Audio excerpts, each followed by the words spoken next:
There's a major problem with Spider-Man Brand New Day that not enough people are talking about, and that is the idea that it is promoting techno-fascism. Authoritarian control that limits personal liberties or any opposition and promoted by advanced technology. Let me explain. Ever since Spider-Man has been introduced into the MCU, a big complaint that a lot of people have is that he's Iron Man Jr. After all, Iron Man gives him a lot of technology, from his amazing, spectacular suit, or even the Edith glasses in Far From Home. Technology in Spider Man has been intertwined to such a way that it is inescapable in this MCU.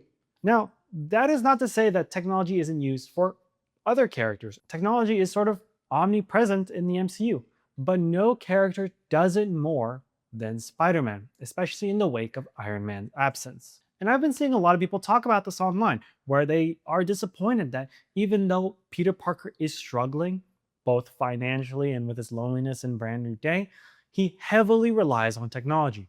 He has a flip phone. He has a very expensive computer setup.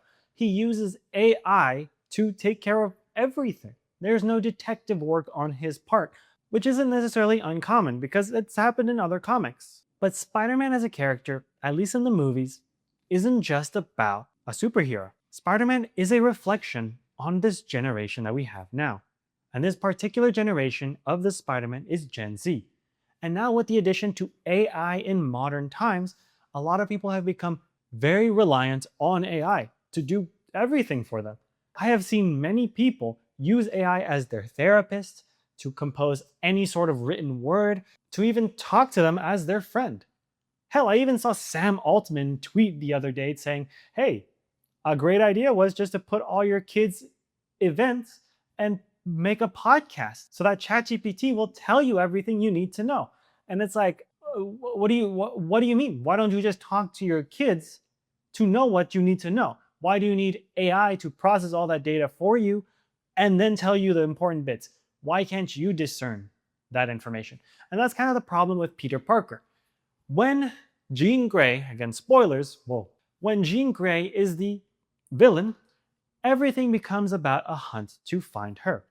And so Spider-Man hacks into this sort of mass surveillance system. And this is where the techno-fascism aspect comes in. Techno-fascism is the idea that technology is being used to suppress ideas, and mass surveillance is one of the key components of techno-fascism. And Spider-Man easily taps into this and uses it for his own benefit to hunt down Jean Grey. Now, a lot of people have also compared this to the scene in The Dark Knight back in 2008. In The Dark Knight, Batman constructs a mass surveillance system to hunt the Joker, but at the end of the movie, he realizes that no one could have that power. No one should have that power. So he destroys it, and that mass surveillance system is wiped out. Peter Parker, on the other hand, and this is where I kind of differ from people online, doesn't create that aspect himself. He does not create a mass surveillance system. So I can give him a little bit of points for that. But the fact is, there exists this mass surveillance system already. And to be honest, everyone has the mass surveillance system, from our phones, from our computers, from everything. Mass surveillance, especially in the age of AI, is becoming so much easier to the point that watching Peter Parker hack into this network doesn't strike people as odd. It actually strikes people as, oh, that's smart. That's kind of just what it is now. Everyone has phones. Everyone can tap into it.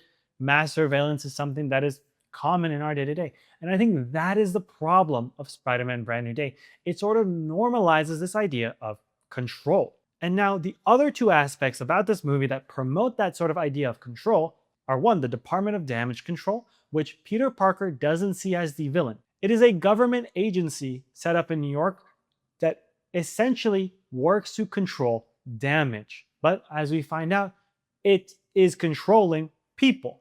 It is taking people's powers. It is nullifying people. It is essentially controlling people, right?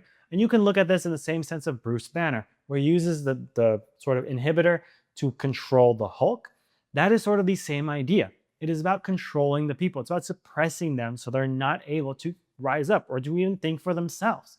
And Peter Parker does come to light at the end. He does recognize that the Department of Damage Control was the villain, but they are not held accountable.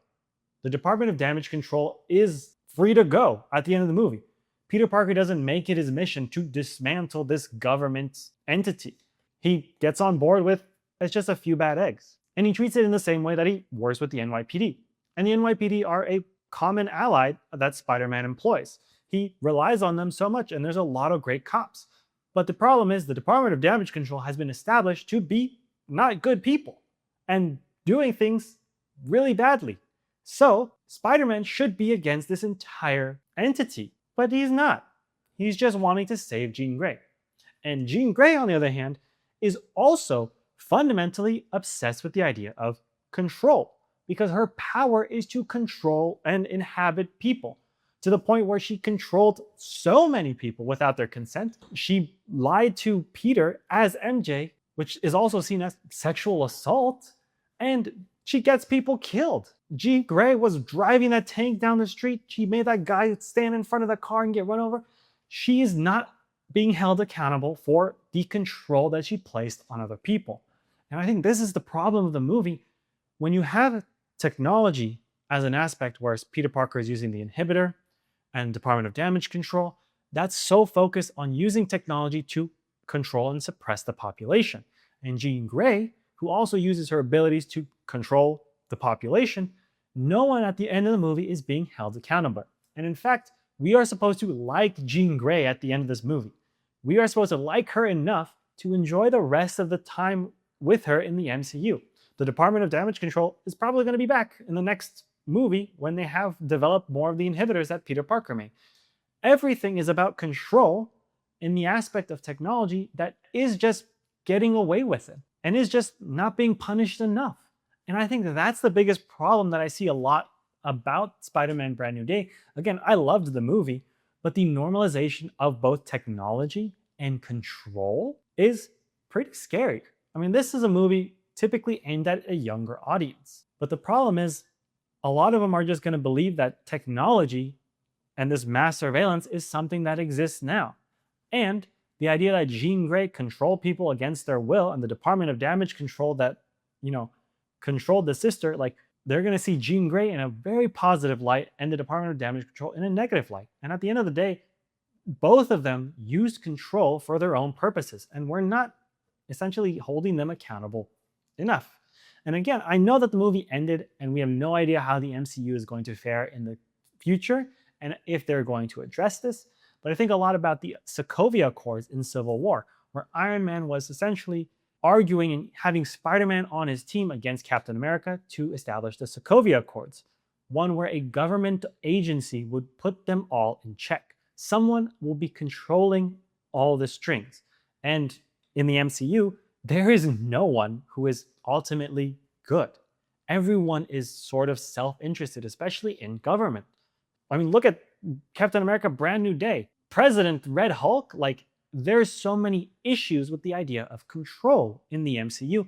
And I think Spider-Man Brand New Day just doesn't touch upon it enough. And I think that's the biggest sort of scare about the movie. Everything is about control, but at the end of the day, it's kind of let go and may not even be addressed in the future. But anyway, I still love the movie. I just think this whole aspect and representation in the MCU is a little bit troubling. It is a little bit more of propaganda that you can argue that for imperialism or fascism. This sort of mass surveillance state is just being normalized. And I think our heroes, the superheroes like Spider-Man, the people we look up to, should take a stronger stance against this.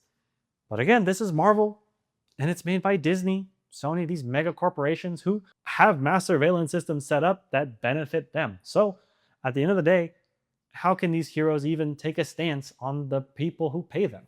So that is sort of my idea about this movie after stewing on it for a while. Again, this channel is The Stew, so it's really just me seeing a lot of responses from the internet and just thinking about it a lot. And I do think that is a big flaw about the movie. And I think it sets a precedent that I'm a little bit worried about the future of technology. But anyway, that's what I thought about this particular aspect about the movie. Again, I have another video about grief on Spider-Man Brand New Day that says I really love the movie. This is just a problem for me that I'm really thinking about more and more these days. But enough about what I think. I want to hear what you all thought about Spider-Man Brand New Day.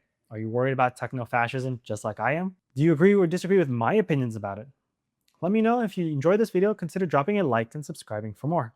As always, check the links in the description for my main video essay channel and my Patreon to support the channel and recommend media for me to review next. Thank you to all my current Patreon members whose memberships keep this channel afloat.